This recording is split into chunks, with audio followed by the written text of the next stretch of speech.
সবাইকে আসসালামু আলাইকুম, welcome to my channel Mohammad বাঁধন।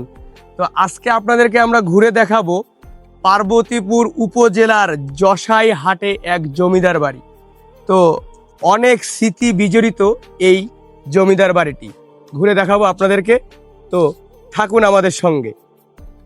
এই যে সামনে যে বাড়ি ঘরগুলো দেখতে পাচ্ছেন, এগুলোই কিন্তু ছিল একসময় জমিদারের বাসা, এবং এগুলোতে এখন জমিদারি বিলুপ্ত হয়ে যাওয়ার পর ধীরে ধীরে মানুষজন এগুলোতে তাদের জনবসতি গড়ে তুলেছে। এবং জমিদারি শেষ হয়ে যাওয়ার পর তার নায়েব আব্দুল মান্নান সাহেব, ইনি এই জায়গাগুলোর তত্ত্বাবধানে ছিলেন। তবে দিনাজপুরের পার্বতীপুরের যশাই হাটের এই পুরাতন রাজবাড়িটি কিন্তু অনেক বড়। আসলে রাজবাড়ি বা জমিদার বাড়ি যেটাই বলেন, এটা কিন্তু অনেক বড়। এই জমিদার বাড়ি সম্পর্কে আপনি আপনার বয়সে যতটুকু জানেন যদি একটু আমাদেরকে বলেন।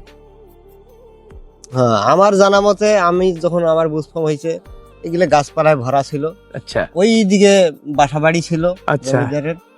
সে বাসা বাড়িগুলো ভাঙাচুরা অবস্থায়, ইট আচ্ছা সুরকির গাথা ছিল। আচ্ছা আচ্ছা হ্যাঁ, আর ওই জমিদারের নায়েব ছিল, নায়েবের ওই যে এটাই তার কবরস্থান। ও আচ্ছা এটা আচ্ছা পুরাটাই ঘেরা ছিল। আমরা জানি যে এই পাশে থেকে শুরু করে আচ্ছা আচ্ছা একদম ওই বাজার পর্যন্ত বাড়িটা ছিল। এত বড় জমিদার বাড়ি ছিল এটা? বিশাল জমিদার বাড়ি ছিল, গেট ছিল একদম বাজারের কাছেই। সর্বনাশ। হ্যাঁ, এগুলো সব এই কাছারি বাড়ির এই মানে এরিয়া। আচ্ছা আচ্ছা, ঠিক আছে, ধন্যবাদ। যশাইহাট জমিদার বাড়ির যিনি জমিদার ছিলেন, লোকমুখে কথিত আছে যে জমিদার তার বাড়ি থেকে রথে উঠতেন এবং এই মন্দিরে আসতেন। তিনি এত বড় তার জমিদারির যে প্রভাব এই অঞ্চলে বিরাট বড়। এই যে পাশে আর একটা পুকুর আছে, পুকুরটা কিন্তু শুকাই গেছে। হ্যাঁ, পাশে দেখেন এখানে একটা পুকুর আছে, এই পুকুরটা শুকাই গেছে। এই যে পুকুরটা দূর থেকে দেখা যাচ্ছে।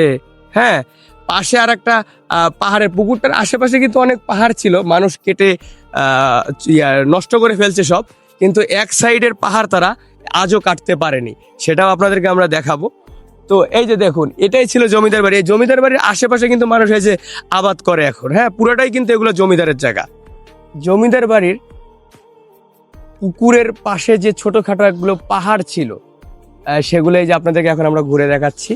এই যে আপনারা দেখতে পারবেন, ঠিক আছে? এই যে দেখেন, হ্যাঁ, এখানে কিন্তু আশেপাশে আরো অনেক পাহাড় ছিল, সেগুলো কেটে শেষ করে দেওয়া হয়েছে, কিন্তু এই পাহাড়টা হয়তোবা এখন পর্যন্ত কাটতে কেউ পারেনি। হ্যাঁ, আপনারা যে দেখুন, এটা কিন্তু পুকুরের পাশে পাহাড়, ঠিক আছে? গাছগুলো কিন্তু অনেক পুরাতন পুরাতন, দেখছেন? এই যে নটকলের গাছ, বিভিন্ন ধরনের গাছ আছে এই পাহাড়টাতে। হ্যাঁ হ্যাঁ, আপনারা দেখুন, অনেক ধরনের গাছ আছে। হ্যাঁ, এই যে পাশে একটা ছোট এই যে জলাশয়ও আছে। তো জমিদারের সময় এই জায়গাগুলো কিন্তু বেশ পরিপূর্ণ ছিল, কিন্তু জমিদারি শাসনামল চলে যাওয়ার পর এই জায়গাগুলো আর পরিপূর্ণ নাই। এই জায়গাগুলো এই যে এখন পরিত্যক্ত হয়ে আছে। হ্যাঁ, আপনাদেরকে এই যে ঘুরে ঘুরে দেখালাম।